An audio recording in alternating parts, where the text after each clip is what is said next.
Styrk din selvtillid. Hej kære lyttere, og hej Sofie.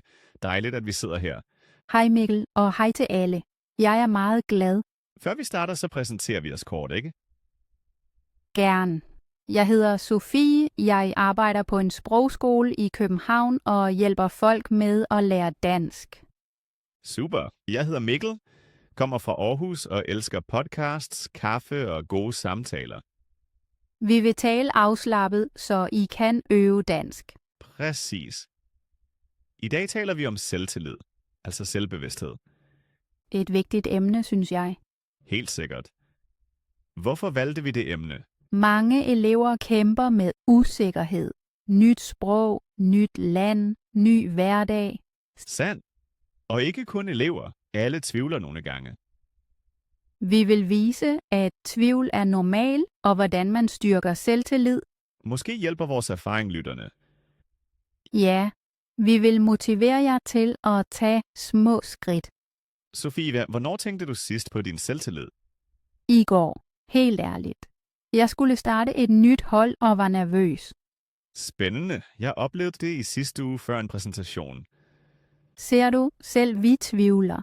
Ja, og netop derfor taler vi om det i dag. Mikkel, måske forklarer vi først, hvad selvtillid betyder. God idé. For mig betyder det at kende og acceptere sig selv. Jeg er enig. Selvtillid er ikke at være perfekt, men at være venlig mod sig selv. Ja. Det vil vi udforske sammen i dag. Og vi giver tips, så I kan øve det skridt for skridt. Men først, Sofie, hvordan føler du dig her i studiet? Lidt spændt, men også glad. Mikrofonerne er nye for mig. Forstår. Lysene giver mig energi. Lad os håbe, at denne energi når lytterne. Bestemt. I må gerne skrive senere, hvad selvtillid betyder for jer. Vi glæder os til jeres tanker og historier. Okay, lad os dykke dybere nu. Er du klar? Ja. Så begynder vi med ordets betydning. Perfekt. Kære lyttere, sæt jer godt til rette. Måske henter I en te eller kaffe, som hos en ven, Ja, slap af. Vores samtale skal være venlig og let. og forhåbentlig nyttig, Så, hvorfor er selvtillid så vigtig i dag, Sofie? fordi verden larmer. Sociale medier viser kun succes. Det giver pres. Enig. Mange sammenligner sig hele tiden.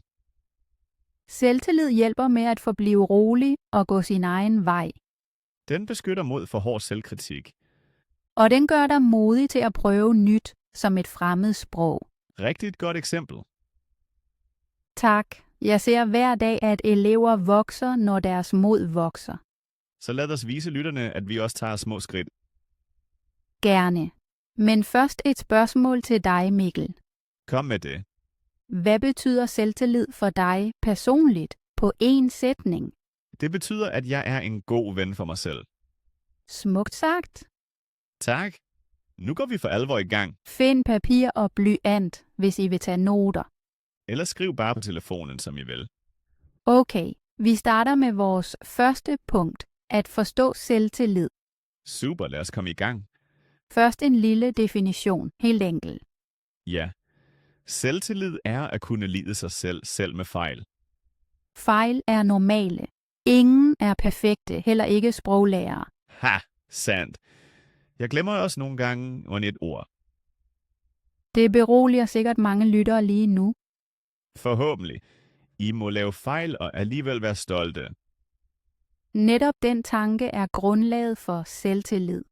Senere så giver vi konkrete tips. Nu er det nok at forstå fundamentet. Sofie, jeg tror, det er et godt tidspunkt til en lille mental pause. Tag en dyb indånding. En prægende usikkerhed. Velkommen til vores anden del. Nu handler det om personlige historier. Præcis. Jeg fortæller en oplevelse, som hjalp mig meget. Jeg er spændt. Hvornår foregår historien? Jeg var 16 og havde et sommerjob i en lille boghandel. Lyder hyggeligt, men som teenager er man ofte usikker. Helt sikkert. Jeg følte mig dengang usynlig og meget genert. Hvad var din opgave i butikken? Jeg sorterede bøger, passede kassen og hjalp kunder med spørgsmål. Ja, hvor lå problemet? Jeg var bange for at lave fejl, især over for ældre kunder. Forstår jeg. Ældre kunder virker nogle gange strenge. En dag kom en dame, måske 70 år, ind i butikken. Okay, jeg ser scenen for mig. Hun søgte en bestemt digtsamling. Jeg fandt den ikke med det samme. Og din usikkerhed voksede? Ja. Mine hænder rystede lidt. Jeg blev rød i kinderne. Hvad gjorde kunden? I stedet for at klage, smilede hun tålmodigt. Det er dejligt. Efter få minutter fandt jeg bogen på den forkerte hylde. Lettelse? Totalt. Jeg gav hende bogen og undskyldte flere gange. Og så? Hun så venligt på mig og sagde en sætning, jeg aldrig glemmer. Hvilken? Hun sagde, mit barn, perfektion er kedeligt. Fejltagelser giver historier. Wow, det er stærkt. Jeg blev overrasket. Hun tilføjede, du var hjælpsom og ærlig. Det tæller. Hvordan følte du dig? Pludselig varm og let. Det var som om nogen tændte et lys. Et kort øjeblik med stor virkning. Ja, jeg forstod, at usikkerhed er normal, og menneskelighed er værdifuld. Har din adfærd ændret sig efter det? Langsomt. Jeg begyndte at tale direkte til kunder, selv om hjertet bankede. Respekt. Små skridt, stor effekt. Præcis. I slutningen af sommeren kunne jeg endda give boganbefalinger. Uden frygt? Med restfrygt, men med mod. Det er forskellen. Jeg synes, din historie er meget inspirerende. Tak. Måske genkender nogle lyttere sig selv. Sikkert. Mange havde lignende jobs som unge. Jeg håber, de ser, et venligt ord kan ændre liv. Absolut. Lad os kort tale om læringen. Gerne. For det første, usikkerhed er et signal, ikke et stop. For det andet, ældre mennesker eller mentorer kan være værdifulde spejle. For det tredje, perfektion er ikke nødvendig for at være hjælpsom. Fjerde punkt, mod vokser, når man handler trods frygt. Præcis. Denne kunde var som en coach for mig. Mødte du hende igen senere? Nej, kun den ene gang. Men hendes sætning følger mig stadig. Den følger nu også vores lyttere. Håber jeg. Måske skriver nogen, der har oplevet noget lignende. Det ville være fantastisk. Historier forbinder. Mikkel, havde du også sådan en nøgleoplevelse? Ja, men den fortæller jeg i et senere kapitel. Glæder mig allerede. Mig også. For nu husk, usikkerhed kan være en lærer. Og venlighed kan åbne døre. Det vil jeg understrege. Mikkel, jeg lærte dengang ikke at skjule mine fejl. Et meget vigtigt skridt. Ja, hvis jeg i dag glemmer et ord i undervisningen, siger jeg bare, øjeblik, jeg kigger. Så er du autentisk. Eleverne ser, at lærere også lærer. Netop. Det tager presset fra dem og fra mig. Dejligt. Jeg tror, at din boghandelhistorie viser det perfekt. Tak. Det var lille dengang, men ændrede min tænkning stort. Måske hører vores lyttere dette kapitel og tænker, jeg kan også. Det vil være vidunderligt. Vil du tilføje noget? Kun én ting. Læg mærke til dem, der opmuntrer jer. Sådanne mennesker er guld værd. Det er jeg helt enig i. Godt, så afslutter vi min historie for nu. Perfekt. I næste kapitel taler vi om at se usikkerheder på en ny måde. Jeg glæder mig til det. Mig også. Bliv på linjen, kære lyttere. På gensyn om lidt. Se skygger på en ny måde. Velkommen tilbage, kære folk. Nu ser vi på usikkerheder fra en ny vinkel. Ja, Mikkel. Jeg sammenligner ofte usikkerheder med små skygger, der går ved siden af os. Et flot billede. Skygger er ikke onde, de viser bare, at der er lys. Præcis. Hvis vi flytter lyset, flytter skyggerne sig, men de er stadig en del af scenen. Før ville jeg bare klippe mine skygger væk. Det virkede aldrig. Mig også. Så jeg, at skygger viser jer, hvor jeg kan vokse. Kan du give det et eksempel? Ja. Jeg var længe bange for at tale højt. Skyggen sagde, øv din stemme. Og øvede du? Ja. Jeg læste hver morgen en side højt, først stille, så modigere. Super. Blev skyggen mindre? Ikke væk, men mindre. Nu minder den mig bare om at træne videre. Jeg kan lide tanken, at usikkerhed kan være en træner, ikke en fjende. Måske kan vores lyttere tage denne vinkel til sig. Lad os lave en lille øvelse. Tænk på en nuværende usikkerhed. Forestil jer den som en skyggefigur. Hvordan ser den ud? Stor, lille, farveløs. Spørg nu, hvad vil denne skygge vise mig? Hvilken færdighed mangler jeg? Præcis. I stedet for at kæmpe, kan I observere og lære. Hos mig var skyggen tit min frygt for fremmedsprog. Ironisk, ikke? Meget ironisk, fordi du i dag laver podcast for elever. Dengang i skolen, så troede jeg, hver fejl var pinlig. Og nu? Nu ser jeg fejl som farve i et billede. Uden fejl ville det være gråt. Det er et flot billede, Mikkel. Tak. Skiftet begyndte, da jeg var udvekslingselev i Spanien. Jeg måtte tale, uanset hvor forkert. Det lyder stressende og lærerigt på samme tid. Ja. På dag 3 grinede alle, fordi jeg sagde polo i stedet for polo. Jeg grinede med. Skyggen krympede med det samme. Latter hjælper virkelig, ikke? Helt sikkert. Når vi ler, så har frygten mindre magt. Det skal vores lyttere prøve. At le af små fejl afvæbner usikkerheden. Måske skriver I jeres sjoveste læringsfejl til os. Vi læser gerne. God idé. Så bliver skyggen en tegneserie, ikke et monster. Lad os samle kort. For det første, usikkerhed er en skygge, ikke fjenden.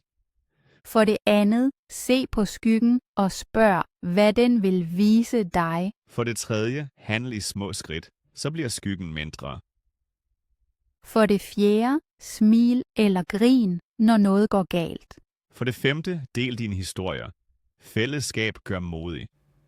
Mikkel, jeg mærker, hvor let jeg nu taler om usikkerhed. Ja, bare samtalen gør skyggerne blødere. Måske kan vores lyttere tale med venner om deres skygger. Eller med lærere, mentorer, dem de stoler på. Præcis. Det vigtige er ikke at stå alene i mørket. Jeg vil sige, vi har belyst skyggekonceptet fint. Ja. Skal vi gå til næste kapitel? Om lidt, lad os give lytterne en mini-lektie. God idé. Hvad foreslår du? Skriv i aften 3 sætninger. Min skygge hedder... Den viser mig. I morgen gør jeg. Simpelt og effektivt. I behøver ikke vise det til nogen, hvis I ikke vil. Men hvis I vil dele, bliver vi glade. Mikkel, det var et afrundet kapitel, synes jeg. Det synes jeg også. Skyggerne har nu navne og form. Perfekt. Så siger vi farvel til denne del. Bliv hængende. I næste afsnit får I praktiske trin til at bygge selvtillid. Jeg glæder mig allerede til tipsene. Vi ses om lidt, kære folk. Vi ses om lidt. Og jeg var ved at glemme. Læg i dag mærke til, hvad det var, når en skygge dukker op. Skriv tid og situation ned. Så ser I mønstre. Præcis. Mønstre hjælper med at planlægge næste skridt. Jeg gør det stadig, især før store projekter. Og giver det dig klarhed? Ja, jeg ser, at frygten ofte er stærkere om morgenen, så jeg planlægger pauser. Spændende. Sådanne detaljer gør forskellen. Måske opdager lytterne lignende tider eller steder ved jer, hvor skyggerne bliver højere. Så kan I tænde lys bevidst, for eksempel høre musik eller gå en kort tur. Så nu har vi virkelig nok stof for i dag. Absolut. Vi høres ved i næste kapitel. På snart gensyn. Praktiske skridt. Nu bliver det konkret, venner. Vi deler 5 skridt, der styrker selvtillid. Ja, disse idéer er enkle og kræver ingen store midler. Første skridt. Forlad hver dag kort din komfortzone. Det lyder stort, men er småt. Hils for eksempel først på naboen. Eller spørg højt om vand på café, selvom du er genert. Præcis. Jeg siger til mine elever, Sig dagligt en sætning til en fremmed. Mange griner, men det virker. Efter en uge, der føles det normalt. Jeg husker mit første forsøg. Jeg stod ved busstoppestedet. Hvad sagde du? Bare dejlig dag i dag, ikke? Manden smilede. Det var alt. Men effekten var enorm, ikke? Ja, mit hjerte hamrede, men jeg var stolt. Skridt 2. Vær opmærksom på din kropsholdning. Forestil dig en tråd, der løfter hovedet, skuldre tilbage, bryst åbent. Så signalerer du styrke både indeni og udenpå. Vi kan øve kort. Kære lyttere, ret jer op nu. Føler I det lille energiboost? Jeg gør. Jeg også. Holdning påvirker tanker, viser forskning. Tredje skridt. Forbered dig godt. Mange tror, selvtillid er følelse. Forberedelse er dog en stærk base. Tænk på en præsentation. Jo bedre du øver, jo roligere bliver du. Jeg skriver nøglepunkter på kort, så taler jeg højt foran spejlet. Jeg bruger min mobil. Jeg optager mig og lytter bagefter. Først lyder stemmen mærkelig, men det går over. Fjerde skridt. Lav månedlige mini-udfordringer. Hver måned et lille eventyr. Biograf alene, ny hobby, guided byture. Jeg gik sidste måned alene i skoven. Først uvant, så befriende. Jeg ledte et teamprojekt på arbejdet. Jeg tvivlede, men det lykkedes. Planlægning hjælper. Sæt dato og beløn jer bagefter, måske med kage. Meget vigtigt for belønning forankrer succes i hjernen. Femte skridt. Tæm den indre kritiker. Kritikeren siger, det klarer du aldrig. Vi svarer, jeg prøver alligevel. Jeg bruger metoden stop og byt. Jeg stopper straks den negative sætning. Så bytter du den med en realistisk sætning, ikke? Ja. I stedet for, jeg gør mig til grin, siger jeg kan lære at blive bedre. Det gælder også for begyndere på danskkursus. Skriv måske 2 sætninger på papir. Venstre kritik, højre ny version. Hæng papiret på køleskabet, så ser I det dagligt. Sofie, skal vi spille et kort eksempel? Gerne. Jeg er kritikeren. Din accent er pinlig. Min nye version. Min accent viser, at jeg lærer modigt. Bravo. Det føles straks bedre. Kære lyttere, leg dette spil nu i hovedet. Et ekstra tip. Brug venner som positive spejle. Spørg dem. Hvad værdsætter du ved mig? Svaret overrasker ofte. Jeg fik engang at vide, at min ro giver andre tryghed. Det har du virkelig. Det mærkes også her i studiet. Tak, Mikkel. Det styrker mig yderligere. Se, allerede en lille opbygning. Jeg vil give endnu en mini-idé. Føre succesjournal. Skriv hver aften 3 ting, der gik godt. Så ser hjernen fremskridt i stedet for kun fejl. Jeg noterer endda små ting, som stod op til tiden. Præcis det gør det let. Lad os gentage de 5 skridt hurtigt. For det første, forlad dagligt komfortzonen. For det andet, form bevidst kropsholdning. For det tredje, god forberedelse. For det fjerde, planlæg månedlige udfordringer. For det femte, omformuler den indre kritiker. Ekstra plus, spørg venner og skriv succesjournal. Præcis. Mikkel, hvilken øvelse tager du denne uge? Jeg vil stå rank hver morgen og sige højt godmorgen. Dejligt. Jeg planlægger en ny udfordring. Spørg en fremmed om vej, selv om jeg kender byen. Modigt og effektivt. Kære lyttere, vælg nu jeres første skridt. Skriv det ned og del det gerne. Vi glæder os til jeres idéer og oplevelser. Sofie, jeg synes, disse skridt giver klar retning. Ja, de er små nok til, at ingen bliver overvældet. Og store nok til at gøre en forskel. Præcis. Måske hører vi snart modige bus- eller caféhistorier. Det vil være fantastisk. Hver historie inspirerer den næste. Forestil jer en kæde af mod. Smuk billede. Så afslutter vi de praktiske tips. I næste kapitel taler vi om, hvordan selvtillid vokser som en muskel. Bliv derfor hængende. Hent gerne vand, stræk jer, vi er snart tilbage. Vi ses om lidt. Vækst som en muskel. Velkommen tilbage, kære venner. Nu handler det om langsom, stabil vækst. Ja, vi siger ofte, selvtillid er som en muskel. Man træner den regelmæssigt. Hvis man laver armbøjninger én gang, får man ikke stærke arme. Rigtigt. Lige så let får man stærk selvtillid efter et modigt øjeblik. Derfor har vi brug for gentagelse, pauser og tålmodighed. Præcis. Mange giver op, fordi de venter det store spring. I stedet bør de fejre det lille fremskridt. Jeg fortæller kort om min stemmeøvelse. Jeg læste højt 5 minutter hver dag. 5 minutter lyder lidt, men på en måned er det mere end 2 timer. Netop, det lægger sig sammen. Efter 3 måneder mærkede jeg mere kraft i stemmen. Mit eksempel er løb. Jeg startede med 1 minut løb, så 1 minut gang. Det kaldes interval. Hvor lang tid tog det dig at løbe 10 minutter i træk? Cirka 6 uger. Hver uge øgede jeg løbetiden med 1 minut.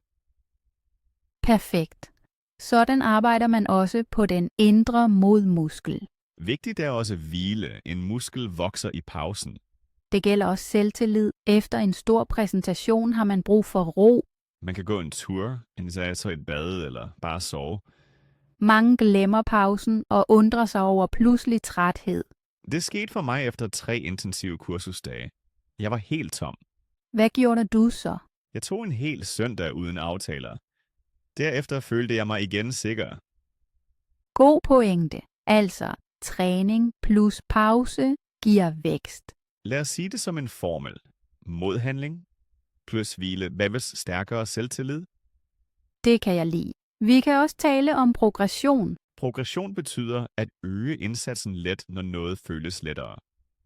For eksempel, når det er let at hilse i caféen, spørger du måske om ekspedientens yndlingskage.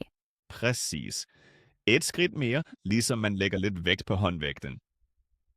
Jeg siger til mine kursister, først ringer I på døren på dansk, så smalltalker I gangen. Flot billede. Mange griner, men det virker. Mikkel, hvornår brugte du sidst progression bevidst? Sidste måned i et webinar. Først så styrede jeg kun velkomsten.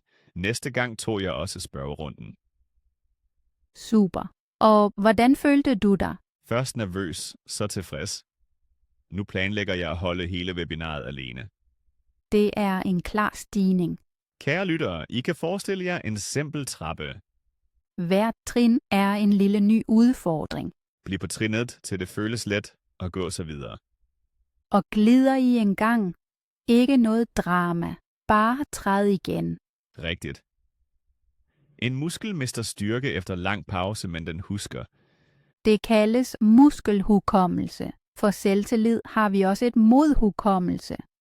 Flot ord. Modhukommelse gemmer gamle succeser. Derfor er succesjournalen så vigtig. Den fodrer modhukommelsen. Jeg læser mine gamle noter nogle gange, når jeg tvivler. Og hjælper det? Meget. Jeg tænker, det klarede jeg, så klarer de også dette. Præcis den effekt. Hjernen elsker beviser. Måske laver vi en kort øvelse for lytterne. Gerne. Luk kort øjnene, hvis I kan. Tænk på en lille succes fra sidste uge. Mærk følelsen i kroppen, måske varme i brystet eller et smil. Åbn øjnene. Denne følelse er jeres indre træningsvægt. Løft den dagligt, hver gang tvivlen kommer. Meget enkel, men stærk teknik. Mikkel, skal vi også tale om realistiske mål? Helt sikkert. Et for stort mål kan sprænge musklen. For eksempel, i morgen taler jeg en time frit for 100 mennesker, er for stort for mange. Bedre er, i morgen siger jeg 10 sætninger til 5 venner. Netop. Smart mål hjælper. Specifik, målbar, attraktiv, realistisk, tidsbestemt. Vi siger det for A2. Klar, tællelig, sjov, mulig med dato. Perfekt. Så bliver målet håndgribeligt. Jeg har lige sat mig målet at lære et nyt navn i opgangen hver uge. God idé. Det styrker sprog og fællesskab. Sofie, har du et aktuelt muskelmål? Ja. Om 3 uger vil jeg tale 10 minutter om bøger uden noter. Det er muligt og klart. Jeg øver 2 minutter dagligt. Det øger jeg langsomt. Jeg er sikker på, at du klarer det, Sor. Det gør vi dit. Tak. Anerkendelse er også en træningsbooster. Ja. Når nogen siger godt gået, så føler man sig stærkere. Derfor, find træningspartnere. At vokse sammen er sjovt og holder en i gang. Mikkel, jeg synes, vi har forklaret muskelideen godt. Det synes jeg også. Vi har dækket træning, pause, progression, mål og partnere. Så lad os runde kapitlet af. Gerne. Kære lyttere, skriv i dag et lille muskelmål ned. Og lav en fast hvileplan til det. Glem ikke at fejre jeres succes, uanset hvor lille. Vi stoler på, at I bliver stærkere. Skridt for skridt. I næste kapitel samler vi vigtige punkter og finder fælles indsigter. Bliv hængende. Tag en slurk vand eller stræk armene. Vi ses om lidt, kære venner. Vi ses om lidt. Fælles indsigter. Velkommen tilbage, kære lyttere. Vi har nu talt meget om træning og vækst. Nu spørger vi. Hvad forbinder alle vores punkter? Ja, Mikkel. Jeg ser en rød tråd. Selvtillid opstår af små bevidste valg, vi tager hver dag. Præcis. Hvert valg er som en mursten. Mange mursten bygger et solidt hus. Jeg kan lide det billede. Et hus med vinduer til lys, altså åbenhed, og døre til nye chancer. Meget poetisk. Jeg ser, at vi igen og igen har talt om mod OG-venlighed. Det er rigtigt. Mod uden venlighed kan virke hårdt. Venlighed uden mod bliver nogle gange stille. Blandingen gør en både stærk og sympatisk. Det er lige så vigtigt for sprog som for andre områder i livet.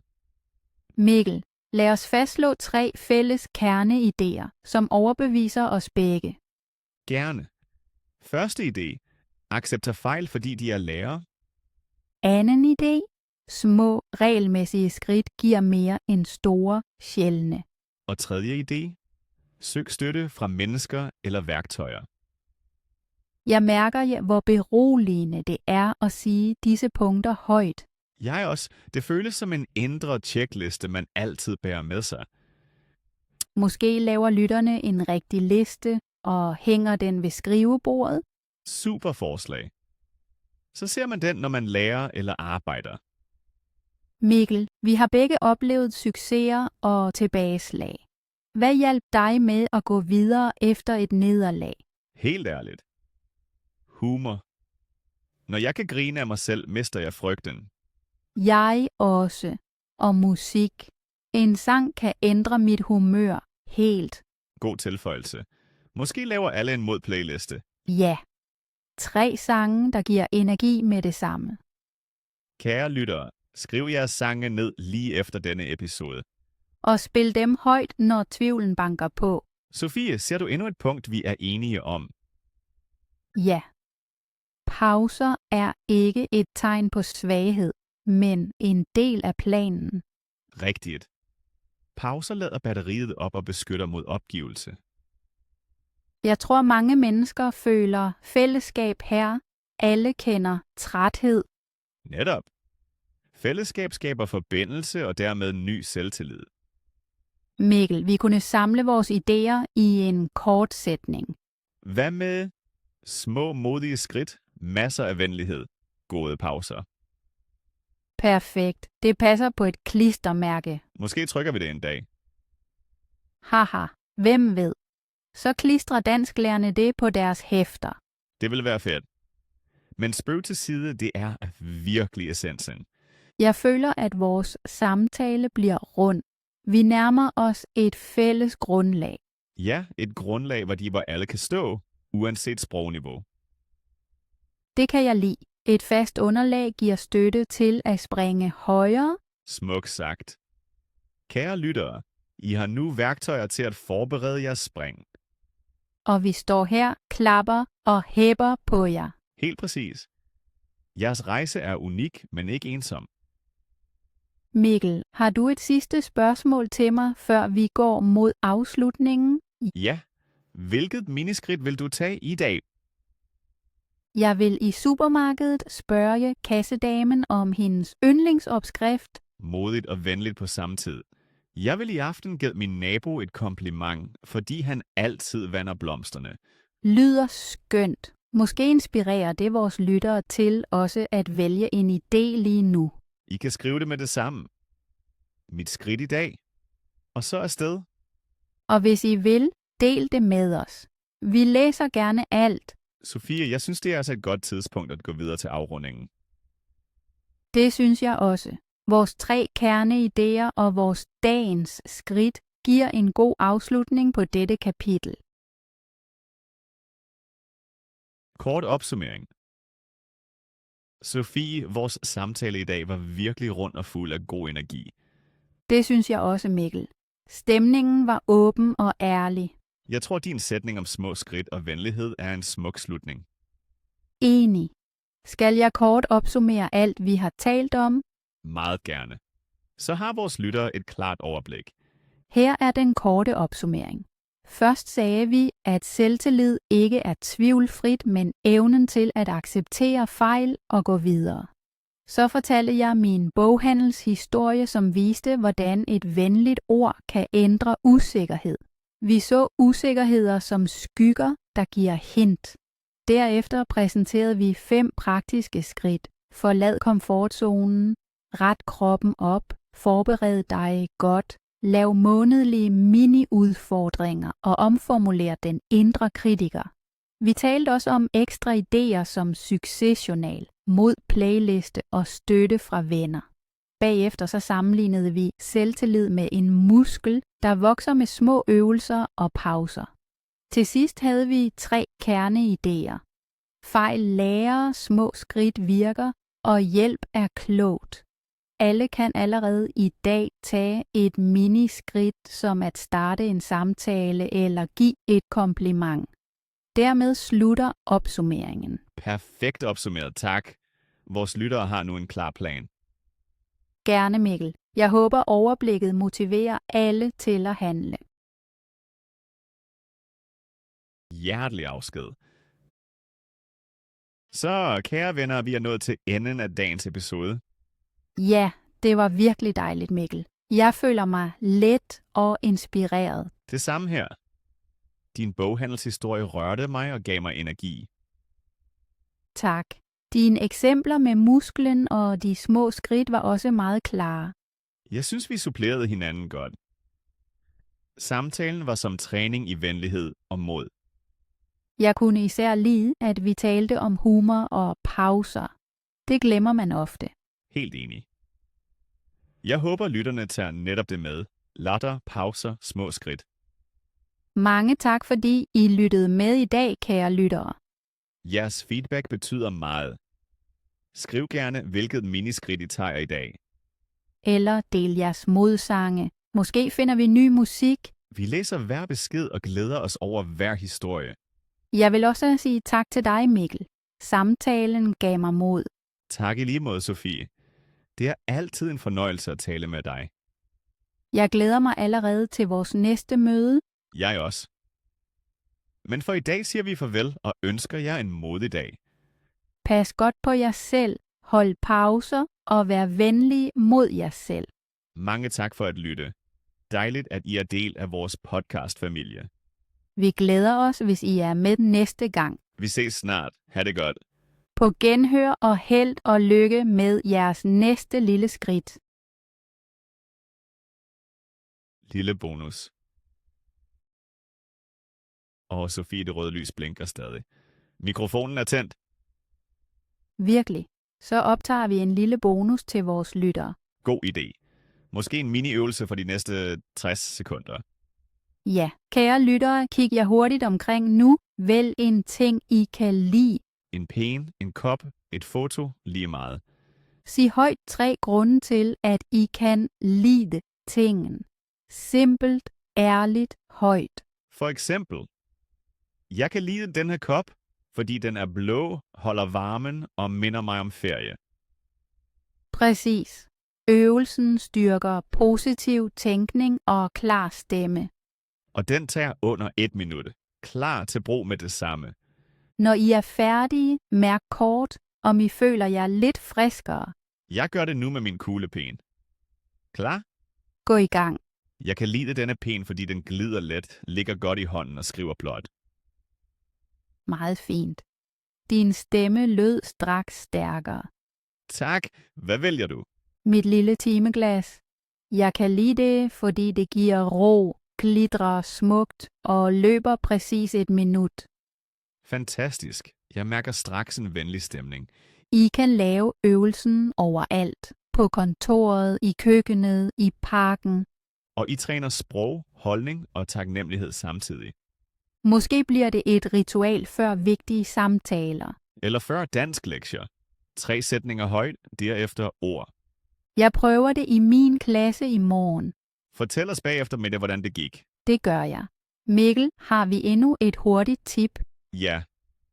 Smil selv, når ingen ser det. Det sender positive signaler til hjernen. Sandt. Et lille smil afslapper muskler i ansigt og hoved. Prøv det nu kort, kære lyttere. Løft mundvigene og hold. 3, 2, 1. Færdig. Hvordan har I det? Jeg føler mig straks varmere. Jeg også. Så let kan selvtillid starte. Okay, det var vores bonus. Nu slukker vi virkelig mikrofonen. Tak fordi I blev hængende. I er de bedste. Vi høres ved. Farvel og bliv modige. Feedbackrunde. Hej igen, kære lyttere. Vi vil lige bryde jer om noget kort. Præcis. Vi samler spørgsmål og idéer til kommende snakke. Hvis I havde et spørgsmål under denne episode, så skriv det til os. For eksempel, hvor finder I mod? Hvilke små skridt virker bedst? Eller fortæl om et øjeblik, hvor I sprang over jeres skygge. Jeres oplevelser kan give andre mod. Vi læser måske nogle spørgsmål op i en næste episode. Det motiverer alle til at lære videre og holde fast. I kan også sige, hvilken øvelse fra episoden I allerede har prøvet. Måske også, hvilket nummer står øverst på jeres modplayliste. Jeg elsker nye musiktip. Det giver frisk energi. Så vi glæder os meget til jeres beskeder. Tak fordi I er en del af vores lille fællesskab. Nu siger vi virkelig farvel. Pas godt på jer selv. Bliv nysgerrig, venlig og modig. Hej hej alle sammen. På genhør.